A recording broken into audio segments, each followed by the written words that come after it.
I think there's a tsunami coming at us, and it's been there forever since the loudness wars started. It's still there.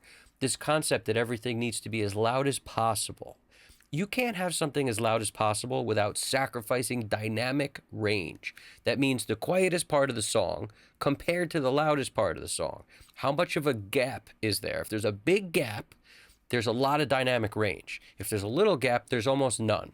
When you listen to Steve Albini, what his mixes, there's so much dynamic range. And listen to In Utero, if you don't know what I'm talking about. The way it goes from quiet to loud, there's a substantial amount of dynamic range there that can only be achieved with very little compression. So his opinion and approach to how to mix is mix in a way that sounds natural and real, as if you're watching a very good performance where there's a lot of dynamic range happening.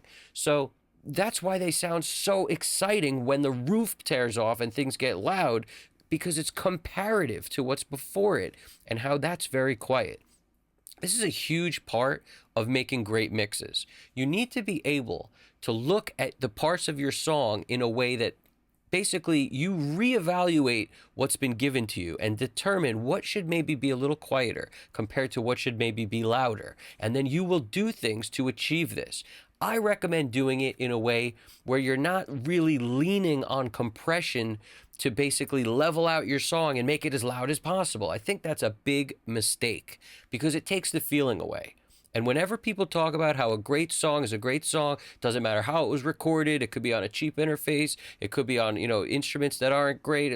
There's a truth to that, but there's also a little caveat you got to know, which is you could take a great song that has a lot of emotion and feeling, and you could just take the life right out of it by over compressing, over limiting, and smashing this thing so that now the quiet parts are the same volume practically to the loud parts. If there's no more gap there, you've removed the life. You've removed anything that could be excitement. You just took it and threw it out at the sake, rather, so that you could achieve a very, very loud mix. And I don't understand why anyone would want to do that. Like, in today's world, I get the concept of some genres need to be super loud, so when they're played on a playlist next to other things, they sound loud. I get it. But don't fall into this trap of thinking that there's somehow a benefit to making your song very loud at the sake of dynamics.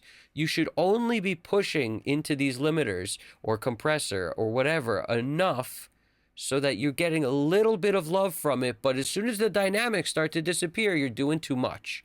That's really the way you have to start to listen for things like that, because in my opinion, and this is maybe a more mature way to look at it, but you should never take dynamic range out in order to achieve loudness. And also, don't oversaturate in order to achieve loudness. This is what a lot of people do today. That's why I've explained parallel compression, and everyone and their grandma knows parallel compression. It's a very common technique. But if you're not careful, your parallel channels can absolutely take the dynamic range out of your song. That's why you have to use them judiciously. You use it a little bit here and there. When you're blending it in, they can't overtake the tracks, because what that's doing is bringing up the quiet information. And if you bring it up too much, now it's too close to the loud information. You've lost all dynamic feeling. Wave goodbye. It's not going to be good for your mix. So the real thing I'm really trying to get across is there's not one way to mix. There's some people who like to hit things harder with more compression, and then you got mixers like Andy Wallace and Steve Albini who like to just use enough compression to do what they're trying to do, usually to affect the tone of a sound rather than to make the level, controlled and then really squash. So I think, like I said, not one way to do things, but if you like the way those guys mix, if you like the way Andy Wallace's mixes sound, and, I made a video on him, his discography is crazy, and you look at Steve Albini and what he works on, like what he has worked on, rest in peace, Steve Albini, and you figure out everything he's done and how amazing his mixes sound, it's all going to come down to you don't like much compression. So don't be putting a ton of compression on your stuff if you love the way these guys' mixes sound, because I also believe this.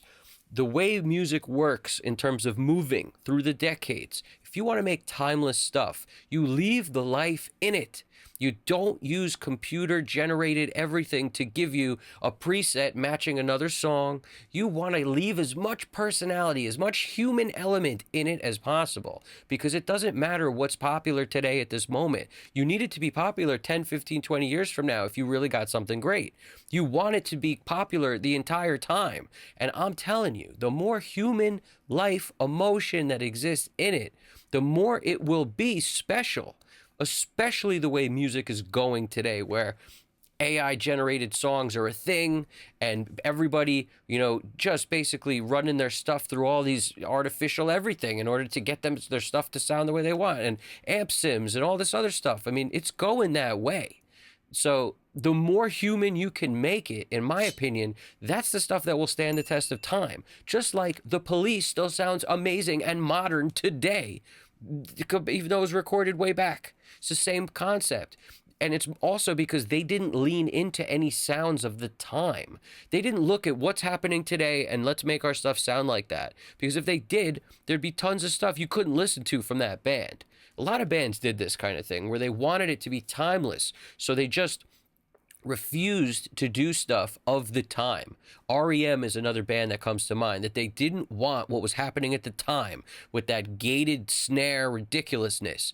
They didn't want it, and as a result, their stuff spans the test of time. So what I'm saying is there's a point here that I think is important, which is, one, be like Steve Albini. Don't care what other people think about this final product. Don't try to make it sound similar to anything. Don't match curves based on some algorithm in a mastering software that you could do better yourself if you just actually learned how to do the work yourself. If you're saving a few minutes and you're sacrificing every minute you spent into the song, it doesn't make any sense to me to do that.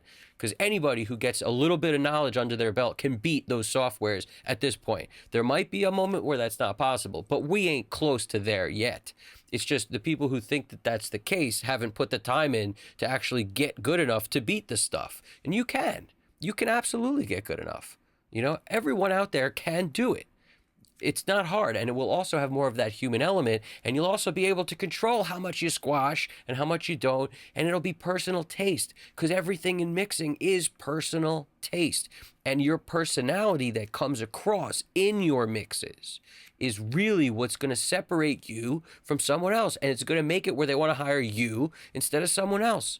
Because I think all of us, even people who work on their own stuff only and you don't do anything for anybody else, you still want to deliver stuff that everyone is going to, feel like that's got something that's unique to you. You're gonna want that to connect, where now when somebody hears the way this sounds, they think of you. So what I'm saying is, in order to do that, why would you be trying to emulate some other guy's curve in some other song? It doesn't make any sense. Honestly, it doesn't. There's not any benefit that will come from emulating the final curve on somebody's settings after they mastered their song. It's not going to help your mix. It's not going to do anything good for you.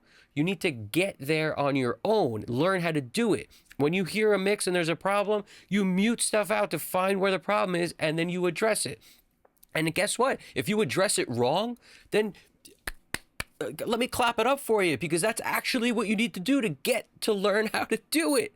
If you don't mess up and get it wrong 4 or 5 times, it doesn't feel as good when you get it right. It also won't stick in your head how you got to get it right. You won't learn along the way everything you did that didn't work, and you won't learn all the things along the way that could have been, I thought I was going to do this to solve this problem, but this actually does this. And that's interesting, because now that sounds good. You're just eliminating all of these possibilities. This is how people get good at this. This is also how people fall in love with it, because there's so much here. Why would you ever want to parcel this off to a computer to do that job for you? You're not learning, and you're definitely not growing. You're definitely not experimenting. You're definitely not coming up with any groundbreaking stuff if you do that. So I'm really recommending everybody, you could use AI as a tool. If you want to use it as a tool, use it as a tool for what it does, better than the humans. Like gating. I've actually seen some gating software where it's really intuitive and it does some good stuff.